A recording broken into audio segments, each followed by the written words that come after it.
Hairang Lairang Channelna mayamgidamakta puduna lakjari Phungawari Sagol Yaisa. Thaina mamangaida laibak amada ningthau ama palami. Ningthau adugi taloi ahum leirami. Taloi atonbi adudi hingchabini. Taloi ahan khaktang machanupa ama poklami, ataidi amata poklamde. Taloi atonbi hingchabi aduna khali, ichi ahandi machanupa pokpanina ningthauna sikhraga ningthaugi maral muthum pumnamak mahakki loina oikragani. Aidi icha poktabanina karisu kanaroroi. Adunadi angang asi hatoknaba thaurang ama tawdaba yadre. Asumna khalladuna taloi atonbi aduna kanna nasinari. Taloi atonbi adudi hingchabinina ningthaubu tat tawduna sumhattuna thammi. Aduna ningthauna taloi singi maraktagi mahakbu hena luna amadi nungsina tawrami. Ningthauna taloi atonbi adu nare tabada mathawai yamna warami. Thuna yangna mahakna atonbigi manakta laklami amasung kari karam tawraga anabado phagadage haiduna hanglami. Taloi atonbina khumlai, aigi anabasidi phaba ngamlaroi. Aduna aidi soidana siragadabani. Paukhum adu tabada ningthau adu amukka hena warami. Adudagi atonbida amuk hanglai. Nangna sikrabadi aidi mangledana amuktangdi hayudana nangi anabadu kari tawraga phagadabage. Atonbi aduna amuk khumlai, ining thauna yabirakloi haibagi haijadabani. Aigi anabasi phagadaba amakhaktangdi lei. Ningthauna amuk hairai, nangi anabadubu phani hairabadi nanga taw haibadu tawge haiduna aina wasakli. Atonbina makha tarai, ining thauna wasakpirabanina ai haijarage. Ichanupa amakhak leiribadu hatlaga mahaki i aduna aigi hakchang sinba thungna tairabadi aigi anabasi soidana phagani. Atonbigi wa adu tabada ningthau adu swai laukre. Adubu machadagi hena nungsiba atonbigi anabadu phani hairabadi machanupadu hayengi numitta hatlu haiduna ningthauna manaisingda yathangpirami. Ningthaugi yathang adu tabadadi taloi ahan adudi mathawai yamna wari.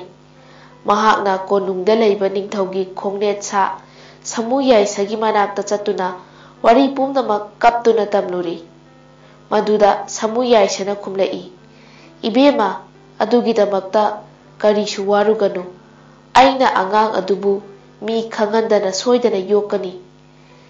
Ibemana mihatpasing aduda hui ama piraga madugi i lauhallaga nanau nupi hingsabiduda pihallu. Asum haiduna angang adu samu yaisa na yokre. Aduga mihatpasing aduna taloi ahanna piba hui adugi i lauraga hingsabi aduda pire. Adudagi taloi atonbi hingsabi aduna i adu tairaba matungda anaba phare haiduna haugatlakle. Matam khara leiraga hingsabi aduna maya tawduna yengba matamda angang adu samu yaisana yokpadu ure. Angang adu side samu yaisana yoktuna leire khangbadagi taloi atonbi hingsabi adu amuk nasinare. Atonbi taloi nare tabada ningthau adu mathawai wana mahakki manakta amuk lakle amasung kari karam tawraga anaba phagadage amuk hangle. Maduda taloi atonbina khumlai, iningthau handamukti haijararoi, ai asum sijarage. Ningthauna amuk hairai, ibema nangnabu phagani hairabadi ai karimata chingnaba leite. Nangna haiba pumnamak tawgani haiduna wasakli. Atonbi aduna amuk hanglai, iningthauna wasakpirabanina iningthaugi khongnet samu yaisa adu hatlaga mahaki i adu tairabadi ai anabasi soidana phagani. Ningthauna hairai, adugi wa oire nangi anabaduna mu phani hairabadi samu yaisa adu kok hek hatoklaga loiredana. Asumna haibaduda hayengi numitta samu yaisa adu hatnaba ningthauna manaisingda yathang pikhre. ꯅꯤꯡꯊꯧꯒꯤ ꯌꯥꯊꯪ ꯑꯗꯨ ꯁꯥꯃꯨ ꯌꯥꯏꯁꯥꯁꯨ ꯇꯥꯔꯦ, ꯑꯗꯨꯒ ꯃꯍꯥꯛꯅ ꯈꯜꯂꯤ, ꯄꯪꯉꯤꯗ ꯍꯦ ꯏꯅꯤꯡꯊꯧ, ꯍꯤꯡꯆꯥꯕꯤꯒꯤ ꯃꯌꯥꯅ ꯀꯨꯞꯁꯤꯟꯈꯤꯕꯅ ꯅꯄꯣꯠ ꯅꯔꯜ ꯃꯁꯛ ꯈꯪꯗ꯭ꯔꯦꯀꯣ꯫ ꯑꯩꯕꯨꯗꯤ ꯁꯤꯔꯕꯁꯨ ꯌꯥꯔꯦ, ꯑꯩꯅ ꯁꯤꯈ꯭ꯔꯒ ꯑꯉꯥꯡ ꯑꯁꯤꯅ ꯀꯅꯥꯅ ꯌꯣꯛꯍꯧꯒꯅꯤ? ꯑꯁꯨꯝꯅ ꯈꯜꯂꯗꯨꯅ ꯁꯥꯃꯨ ꯌꯥꯏꯁꯥ ꯑꯗꯨ ꯃꯊꯋꯥꯏ ꯌꯥꯝꯅ ꯅꯨꯡꯉꯥꯏꯇꯅ ꯂꯩꯔꯤ꯫ ꯁꯥꯃꯨ ꯌꯥꯏꯁꯥꯒꯤ ꯑꯋꯥꯕꯗꯨ ꯁꯒꯣꯜ ꯌꯥꯏꯁꯥꯅꯁꯨ ꯇꯥꯔꯦ꯫ ꯁꯥꯃꯨ ꯌꯥꯏꯁꯥꯒꯤ ꯃꯅꯥꯛꯇ ꯂꯥꯛꯇꯨꯅ ꯋꯥꯔꯣꯜ ꯄꯨꯝꯅꯃꯛ ꯁꯒꯣꯜ ꯌꯥꯏꯁꯥꯅ ꯈꯪꯂꯦ, ꯑꯗꯨꯒ ꯁꯥꯃꯨ ꯌꯥꯏꯁꯥꯗ ꯍꯥꯏꯔꯛꯏ, ꯏꯇꯥꯎ, ꯑꯗꯨꯒꯤ ꯑꯣꯏꯔꯕꯗꯤ ꯋꯥꯔꯨꯒꯅꯨ, ꯑꯩꯅ ꯁꯣꯏꯗꯅ ꯑꯉꯥꯡ ꯑꯗꯨ ꯌꯣꯛꯍꯧꯔꯒꯦ꯫ ꯑꯁꯨꯝ ꯍꯥꯏꯅꯔꯗꯨꯅ ꯑꯉꯥꯡ ꯑꯗꯨ ꯑꯃꯨꯛ ꯁꯒꯣꯜ ꯌꯥꯏꯁꯥꯅ ꯌꯣꯛꯈ꯭ꯔꯦ꯫ ꯁꯥꯃꯨ ꯌꯥꯏꯁꯥꯗꯨꯗꯤ ꯅꯤꯡꯊꯧꯒꯤ ꯃꯅꯥꯏꯁꯤꯡꯅ ꯍꯥꯠꯇꯣꯛꯇꯨꯅ ꯏ ꯑꯗꯨ ꯍꯤꯡꯆꯥꯕꯤ ꯑꯗꯨꯗ ꯄꯤꯔꯦ꯫ ꯁꯥꯃꯨ ꯌꯥꯏꯁꯥꯒꯤ ꯏ ꯇꯩꯔꯕ ꯃꯇꯨꯡꯗ ꯇꯥꯂꯣꯏ ꯑꯇꯣꯟꯕꯤ ꯍꯤꯡꯆꯥꯕꯤ ꯑꯗꯨ ꯅꯥꯕ ꯐꯔꯦ ꯍꯥꯏꯗꯨꯅ ꯍꯧꯒꯠꯂꯛꯂꯦ꯫ ꯃꯇꯝ ꯈꯔ ꯑꯃꯨꯛ ꯂꯩꯔꯒ ꯍꯤꯡꯆꯥꯕꯤ ꯑꯗꯨꯅ ꯃꯌꯥ ꯇꯧꯗꯨꯅ ꯌꯦꯡꯕ ꯃꯇꯝꯗꯗꯤ ꯑꯉꯥꯡ ꯑꯗꯨ ꯁꯒꯣꯜ ꯌꯥꯏꯁꯥꯅ ꯌꯣꯛꯇꯨꯅ ꯂꯩꯔꯦ ꯍꯥꯏꯕꯁꯤ ꯈꯪꯂꯦ꯫ ꯑꯉꯥꯡ ꯑꯁꯤꯕꯨ ꯃꯥꯡꯅꯕ ꯇꯧꯕ ꯑꯁꯤꯗꯤ ꯑꯔꯦꯝꯕꯗ ꯇꯥꯔꯤ, ꯃꯍꯥꯛꯇꯤ ꯁꯒꯣꯜ ꯌꯥꯏꯁꯥꯅ ꯆꯥꯎꯅꯕ ꯌꯣꯛꯂꯦ,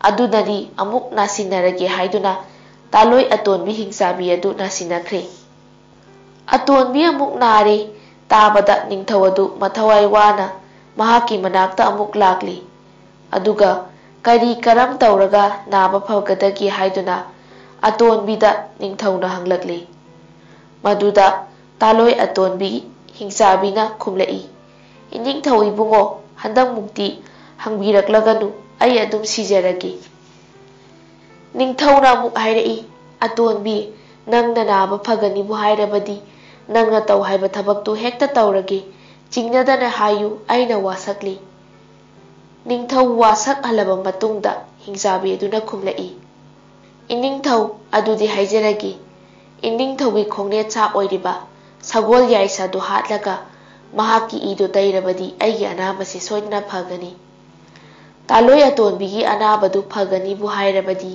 ꯍꯌꯦꯡꯒꯤ ꯅꯨꯃꯤꯠꯇ ꯁꯒꯣꯜ ꯌꯥꯏꯁꯥꯗꯨ ꯍꯥꯠꯅꯕ ꯅꯤꯡꯊꯧꯅ ꯃꯅꯥꯏꯁꯤꯡꯗ ꯌꯥꯊꯪ ꯄꯤꯈ꯭ꯔꯦ꯫ ꯅꯤꯡꯊꯧꯒꯤ ꯌꯥꯊꯪ ꯑꯗꯨ ꯇꯥꯕꯗ ꯁꯒꯣꯜ ꯌꯥꯏꯁꯥ ꯃꯇꯟꯗ ꯈꯜꯂꯤ, ꯍꯦ ꯅꯤꯡꯊꯧ, ꯄꯪꯉꯤꯗꯀꯣ ꯅꯪꯁꯦ, ꯍꯤꯡꯆꯥꯕꯤꯒꯤ ꯃꯌꯥꯅ ꯀꯨꯞꯁꯟꯈꯤꯗꯨꯅ ꯅꯁꯥꯒꯤ ꯃꯥꯡꯅꯕ ꯁꯤꯟꯖꯔꯤ꯫ ꯍꯦ ꯍꯤꯡꯆꯥꯕꯤ, ꯃꯤꯒꯤ ꯃꯥꯡꯅꯕ ꯇꯧꯔꯒ ꯅꯁꯥꯒꯤ ꯃꯥꯡꯉꯤ ꯍꯥꯏꯕꯁꯤ ꯈꯪꯗ꯭ꯔ ꯃꯥꯜꯂꯦ, ꯅꯍꯥꯛꯀꯤ ꯃꯌꯥ ꯑꯁꯤ ꯀꯌꯥ ꯌꯥꯝꯅ ꯀꯨꯏꯕꯒꯦ ꯌꯦꯡꯒꯦ꯫ ꯑꯁꯨꯝꯅ ꯈꯜꯂꯗꯨꯅ ꯁꯒꯣꯜ ꯌꯥꯏꯁꯥ ꯑꯗꯨ ꯑꯉꯥꯡ ꯑꯗꯨ ꯄꯨꯔꯗꯨꯅ ꯀꯅꯥꯁꯨ ꯈꯪꯂꯔꯣꯏꯗꯕ ꯃꯐꯝ ꯑꯃꯗ ꯆꯠꯈ꯭ꯔꯦ꯫ ꯑꯁꯣꯝꯗ ꯅꯣꯡꯉꯥꯜꯂꯛꯄꯗ ꯃꯅꯥꯏꯁꯤꯡꯅ ꯍꯥꯠꯀꯦ ꯍꯥꯏꯗꯨꯅ ꯊꯤꯔꯛꯄꯗꯗꯤ ꯁꯒꯣꯜ ꯌꯥꯏꯁꯥ ꯑꯗꯨ ꯂꯩꯔꯝꯗ꯭ꯔꯦ꯫ ꯁꯒꯣꯜ ꯌꯥꯏꯁꯥ ꯑꯗꯨ ꯂꯩꯇ꯭ꯔꯕꯗꯤ ꯁꯤꯕꯒ ꯆꯞ ꯃꯥꯟꯅꯔꯦ ꯍꯥꯏꯗꯨꯅ ꯍꯤꯡꯆꯥꯕꯤ ꯑꯗꯨ ꯅꯥꯕ ꯐꯔꯦ ꯍꯥꯏꯗꯨꯅ ꯑꯃꯨꯛ ꯍꯧꯒꯠꯂꯛꯂꯦ꯫ ꯑꯁꯨꯝ ꯇꯧꯅ ꯃꯇꯝ ꯈꯔ ꯍꯧꯈ꯭ꯔꯕ ꯃꯇꯨꯡꯗ ꯁꯒꯣꯜ ꯌꯥꯏꯁꯥꯅ ꯌꯣꯛꯂꯛꯄ ꯑꯉꯥꯡ ꯑꯗꯨ ꯅꯣꯡꯃ ꯅꯣꯡꯃꯒꯤ ꯆꯥꯎꯔꯛꯇꯨꯅ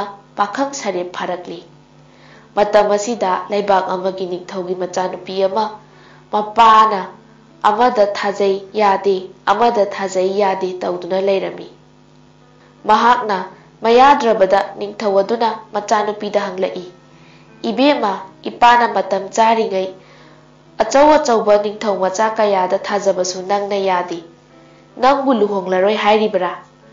ꯃꯄꯥꯒꯤ ꯋꯥꯁꯤ ꯇꯥꯕꯗ ꯅꯤꯡꯊꯧꯒꯤ ꯃꯆꯥꯅꯨꯄꯤ ꯑꯗꯨꯅ ꯈꯨꯝꯂꯛꯏ, ꯏꯄꯥ ꯏꯕꯨꯡꯉꯣ, ꯏꯄꯥ ꯏꯕꯨꯡꯉꯣꯅ ꯐꯩ ꯍꯥꯏꯕ ꯅꯤꯡꯊꯧ ꯃꯆꯥ ꯑꯃꯗ ꯍꯦꯛꯇ ꯑꯩꯕꯨ ꯊꯥꯖꯕꯗꯨ ꯑꯩ ꯏꯁꯥꯅ ꯌꯥꯖꯅꯤꯡꯗꯦ꯫ ꯑꯩꯒꯤ ꯏꯄꯨꯔꯣꯏꯕꯗꯤ ꯑꯩꯒꯤ ꯂꯥꯏꯕꯛꯇ ꯇꯝꯕ ꯑꯃ ꯂꯥꯛꯀꯅꯤ꯫ ꯑꯩ ꯑꯁꯤ ꯊꯣꯡꯂꯣꯟ 8 ꯂꯣꯟꯗꯨꯅ ꯊꯝꯕꯤꯌꯨ, ꯊꯣꯡꯂꯣꯟ 8 ꯑꯁꯤꯕꯨ ꯍꯥꯡꯕ ꯉꯝꯕ ꯅꯨꯄꯥ ꯑꯗꯨꯗ ꯑꯩꯕꯨ ꯂꯨꯍꯣꯡꯕꯤꯌꯨ꯫ ꯃꯆꯥꯒꯤ ꯋꯥ ꯑꯗꯨ ꯇꯥꯕꯗ ꯅꯤꯡꯊꯧ ꯑꯗꯨꯅ ꯃꯆꯥꯅꯨꯄꯤ ꯑꯗꯨꯕꯨ ꯊꯣꯡꯂꯣꯟ 8 ꯂꯣꯟꯗꯨꯅ ꯊꯝꯈ꯭ꯔꯦ, ꯑꯗꯨꯒ ꯊꯣꯡꯂꯣꯟ 8 ꯑꯗꯨ ꯍꯥꯡꯕ ꯉꯝꯕ ꯅꯨꯄꯥꯗ ꯃꯆꯥꯅꯨꯄꯤ ꯊꯥꯖꯒꯅꯤ ꯍꯥꯏꯗꯨꯅ ꯂꯩꯕꯥꯛ ꯈꯨꯗꯤꯡꯗ ꯄꯥꯎ ꯊꯥꯈ꯭ꯔꯤ꯫ ꯄꯥꯎ ꯑꯗꯨ ꯇꯥꯕꯗ ꯂꯩꯕꯥꯛ ꯀꯌꯥꯗꯒꯤ ꯂꯥꯛꯄ ꯅꯤꯡꯊꯧ ꯃꯆꯥꯁꯤꯡꯅ ꯊꯣꯡꯂꯣꯟ ꯑꯗꯨ ꯍꯥꯡꯅꯕ ꯍꯣꯠꯅꯔꯤ, ꯑꯗꯨꯕꯨ ꯀꯅꯥ ꯑꯃꯠꯇꯅ ꯍꯥꯡꯕ ꯉꯝꯂꯛꯇ꯭ꯔꯦ꯫ ꯇꯧꯔꯤꯕ ꯃꯇꯧ ꯑꯗꯨꯗ ꯅꯤꯡꯊꯧ ꯑꯗꯨꯗꯤ ꯃꯊꯋꯥꯏ ꯌꯥꯝꯅ ꯋꯥꯔꯤ꯫ ꯑꯁꯨꯝꯅ ꯇꯧꯔꯤꯕ ꯃꯇꯧ ꯑꯗꯨ ꯁꯒꯣꯜ ꯌꯥꯏꯁꯥꯅ ꯂꯥꯞꯅ ꯎꯔꯦ, ꯑꯗꯨꯒ ꯃꯍꯥꯛꯅ ꯌꯣꯛꯂꯤꯕ ꯅꯤꯡꯊꯧ ꯃꯆꯥ ꯑꯗꯨꯗ ꯍꯥꯏꯔꯛꯏ, ꯏꯕꯨꯡꯉꯣ, Leibak amagi ningthaugi machanupi ama thonglol 8 hangba ngamba nupada laigani haiduna tawriba asi kana amatana hangba ngamdri. Aikhoi ani chattuna hanglusi. Wa adu tabada ningthau machanupaduna hairei, ipa ibungo aina karamna thonglol adu hanggadagi. Sagol yaisana kumlai, nangna madugidamakta karisu waruganu, aina pumnamak takani. Nangna mafam aduda hek yawa matamda asumna hayu, ha ibema ningthaugi machanupi ai lakle. Asumna hairaduna thong adu khutna kit kit namu. Thonglon 8 adu mathanda hangjakhigani. Ningthau machanupi adu nanggidamakta tamkhraba nangbu ngairibani. Asumna hairaba matungda sagol yaisa aduna ningthau machanupa adu madaganda tonghalaga ningthau machanupi adugi manakta lakle. Adudagi mafam adu yawraklabada sagol yaisana hairei, ibungo nang chango aidi chatkrage, nangna waraba matamda aibu asumna kaurao.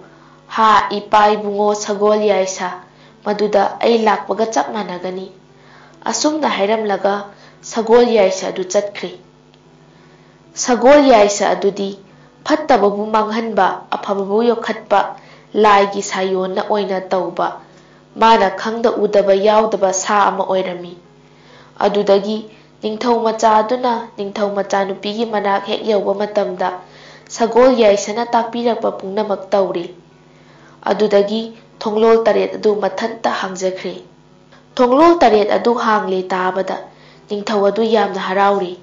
Adubu atopa ningthau macha kayamukna thonglol 8 hangkiba nupa adu ningthau machani khangdabana ningthau machanupida mahak luhongba yaroi haiduna ningthau aduda wakatli. Ningthau adu mathawai amuk ware. Atopa ningthau machasing aduna hayengmak sanggol kangjai sanage. Athoiba aduna ningthau machanupi luhongbiyu haiduna ningthau aduda wakatli. Pambai leitabadagi ningthau adunasu sagol kangjai hayengmak sanaba tari haiduna lauthokli.